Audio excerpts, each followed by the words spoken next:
తాజాగా కేంద్రం ease of doing business ర్యాంకింగ్స్ని ప్రకటించింది. ఇందులో రెండు విశేషాల గురించి మాట్లాడుకోవాలి. అటు వైఎస్ జగన్మోహన్ రెడ్డి, ఇటు కేటీ రామారావు ఈ ర్యాంకింగ్స్ విషయంలో జనాన్ని ఎలా తప్పుదోవ పట్టించడానికి ప్రయత్నించారో తెలుసుకుందాం. ఈ ర్యాంకింగ్స్ని తొలిసారిగా కేంద్ర ప్రభుత్వం 2014లో ప్రవేశపెట్టింది. వీటి ప్రధాన ఉద్దేశం దేశంలో వివిధ రాష్ట్రాల మధ్య వ్యాపార రంగంలో పోటీని నెలకొల్పాలి అని. ఏ రాష్ట్రంలో వ్యాపారం చేయడం సులభతరం అని చెప్పడానికి కేంద్రం కొన్ని విధి విధానాలు రూపొందించింది. ఆ ప్రకారం ఏ రాష్ట్రం వ్యాపారానికి అనువుగా చొరవ తీసుకుంటుందో ఆ రాష్ట్రానికి మెరుగైన ర్యాంకింగ్ ఇస్తూ వచ్చింది. ఆ ప్రకారం ఇప్పటి వరకు 4 సార్లు ఈజ్ ఆఫ్ డూయింగ్ బిజినెస్ ర్యాంకింగ్స్ని కేంద్ర ప్రభుత్వం విడుదల చేసింది. 2015, 2017, 2019 సంవత్సరాలకి ఇప్పటి వరకు కేంద్రం ఈ ర్యాంకింగ్స్ని విడుదల చేసింది. తాజాగా ఇప్పుడు కేంద్రం ఈజ్ ఆఫ్ డూయింగ్ బిజినెస్ ర్యాంకింగ్స్ని లేటెస్ట్ ర్యాంకింగ్స్ని ప్రకటించింది. 4వ విడత. ఇందులో చెప్పుకోవాల్సిన విశేషాలు చాలా ఉన్నాయి. ఈజ్ ఆఫ్ డూయింగ్ బిజినెస్ ర్యాంకింగ్స్ని కేంద్రం ప్రకటించడం ప్రారంభించిన నాటి నుంచి తెలుగు రాష్ట్రాలు పోటాపోటీగా నిలబడ్డాయి. మొదటి ఏడాది అంటే 2015లో ఏపీ 2వ స్థానం దక్కించుకుంది. తెలంగాణకు అప్పుడు 13వ స్థానం దక్కింది. దీన్ని ప్రెస్టీజియస్గా తీసుకున్న అప్పటి మంత్రి కేటీఆర్ ఈ ర్యాంకింగ్స్ మీద బాగా దృష్టి పెట్టారు. దీంతో 2017 నాటికి తెలంగాణ బాగా ఇంప్రూవ్ అయింది. ఆ సంవత్సరం ఏపీ తొలి స్థానాన్ని, తెలంగాణ 2వ స్థానాన్ని పొందాయి. కొత్తగా ఏర్పడ్డ 2 తెలుగు రాష్ట్రాలు బిజినెస్ ర్యాంకింగ్స్లో ఇంత కాంపిటేటివ్గా ఎదగడం జాతీయ స్థాయిలో కూడా గుర్తింపు తీసుకొచ్చింది. ఆ తర్వాత 2019లో ఏపీ మళ్ళీ తొలి స్థానాన్ని సాధించింది. తెలంగాణ అప్పుడు 3వ స్థానాన్ని దక్కించుకుంది. ఇప్పుడు తాజాగా ఈజ్ ఆఫ్ డూయింగ్ బిజినెస్ ర్యాంకింగ్స్ని కేంద్ర ప్రభుత్వం విడుదల చేసింది సెప్టెంబర్ 5వ తేదీన. ఇందులో మళ్ళీ ఆంధ్రప్రదేశ్ 2వ స్థానాన్ని సాధించింది. అంటే ease of doing business rankings మొదలైనప్పటి నుంచి కూడా ఆంధ్రప్రదేశ్ టాప్ ప్లేస్లో ఉంటూ వస్తోంది. 2015లో టాప్ పొజిషన్, 2017లో సెకండ్ పొజిషన్, 2019లో మళ్ళీ టాప్ పొజిషన్, ఇప్పుడు తాజాగా మళ్ళీ 2వ పొజిషన్ సాధించింది. 2014లో అప్పటి ముఖ్యమంత్రి చంద్రబాబు నాయుడు, అప్పటి ఐటీ శాఖ మంత్రి నారా లోకేష్ చాలా చొరవ తీసుకొని ఈ ర్యాంకింగ్ సాధించడానికి కృషి చేశారు. ఇలాంటి గుర్తింపు ఉంటేనే గానీ పారిశ్రామికంగా వెనకబడ్డ ఏపీ, అభివృద్ధి చెందిన తమిళనాడు, కర్ణాటక, మహారాష్ట్ర, ఈవెన్ తెలంగాణ వంటి రాష్ట్రాలతో పోటీ పడలేదు అనేటువంటి భావంతో ఆనాటి టీడీపీ ప్రభుత్వం చాలా కష్టపడింది. కొత్తగా ఏర్పడ్డ రాష్ట్రం అయినా కూడా ఏపీ ఈ ర్యాంకింగ్ సాధించడం చంద్రబాబు నాయుడు నాయకత్వం వల్లనే సాధ్యమైందని చెప్పి ప్రముఖ బిజినెస్ జర్నలిస్టు స్వామినాథన్ అంకలజారి అయ్యర్ లాంటి వాళ్ళు కూడా పొగిడారు. తెలంగాణ కూడా ఈ పోటీలో నిలదొక్కుకోవడానికి 13వ స్థానం నుంచి 2వ స్థానం పొందటానికి కేటీఆర్ చేసిన కృషే కారణం అని చెప్పడానికి సందేహించనక్కర్లా. అయితే తాజా ర్యాంకింగుల్లో 2 విశేషాలు ఉన్నాయి.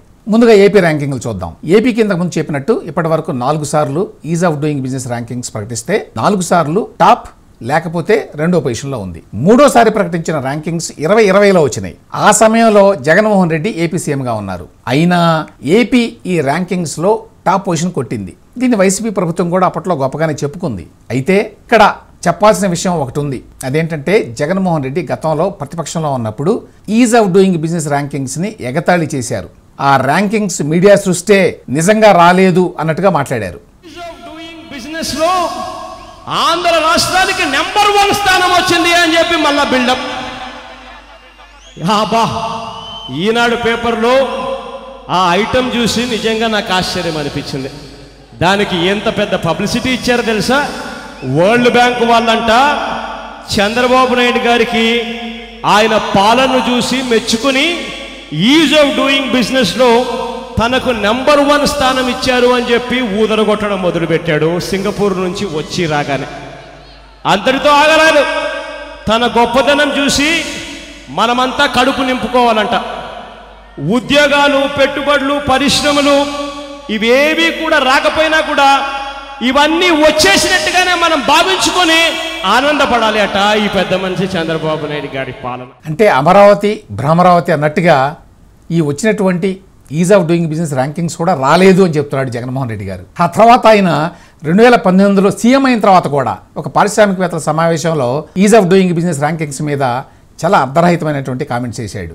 ఏపీకి ఈ ర్యాంకింగ్స్ రావడాన్ని గొప్పగా చెప్పుకోవడం పోయి అలా డీఫేమ్ చేయడానికి చాలా ప్రయత్నించాడు. కేంద్రం ఇచ్చే అవార్డుల మీద ఆయన ఇంత అడ్డగోలుగా మాట్లాడితే అధికారులు కూడా ఆయన వారించాల. ఆ తర్వాత కొద్ది నెలలకే 2020 సంవత్సరానికి గాను is of doing business rankings లో ఏపీకి మొదటి ర్యాంక్ వచ్చింది. అంటే 2020 సంవత్సరానికంటే 2019 సంవత్సరానికి యాక్చువల్గా. అయితే ఇది జగన్ ప్రభుత్వం ఘనత కాదు. ఈ అవార్డు నేను ఇంతకుముందు చెప్పినట్టు 2019 సంవత్సరానికి వచ్చింది.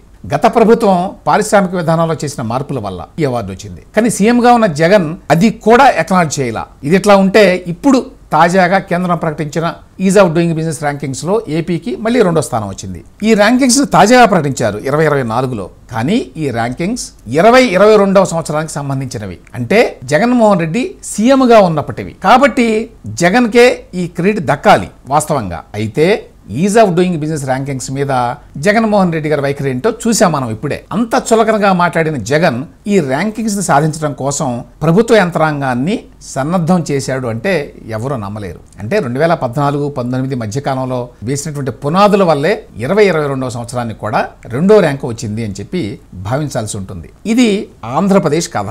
ఇక తెలంగాణ కథ.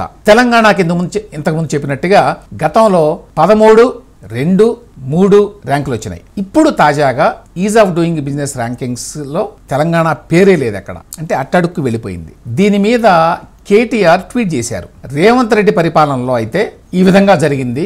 మేము ఉన్నప్పుడైతే బ్రహ్మాండమైన ర్యాంకులు వచ్చినాయి. ఇది దురదృష్టం. ఇంత దిగజారిపోయింది తెలంగాణ రేవంత్ రెడ్డి గారి పాలనలో అని చెప్పి ఆయన చాలా సుదీర్ఘమైనటువంటి ట్వీట్ చేశాడు. అయితే ఇందులో ఒక చిక్కు ఉంది. ఇప్పుడు కేంద్రం ప్రకటించిన ర్యాంకింగులు ఇంతకుముందు చెప్పినట్టుగా 2020వ సంవత్సరానికి చెందినవి. అప్పుడు అధికారంలో ఉంది కేసీఆర్ గారి ప్రభుత్వమే. అంటే ఈ ఫెయిల్యూర్కి కారణం కేటీఆర్ గారి ప్రభుత్వమే. కేటీఆర్ ఈ విషయాన్ని గ్రహించకుండా తొందరపడి రేవంత్ రెడ్డి ప్రభుత్వం మీద విరుచుకుపడ్డారు.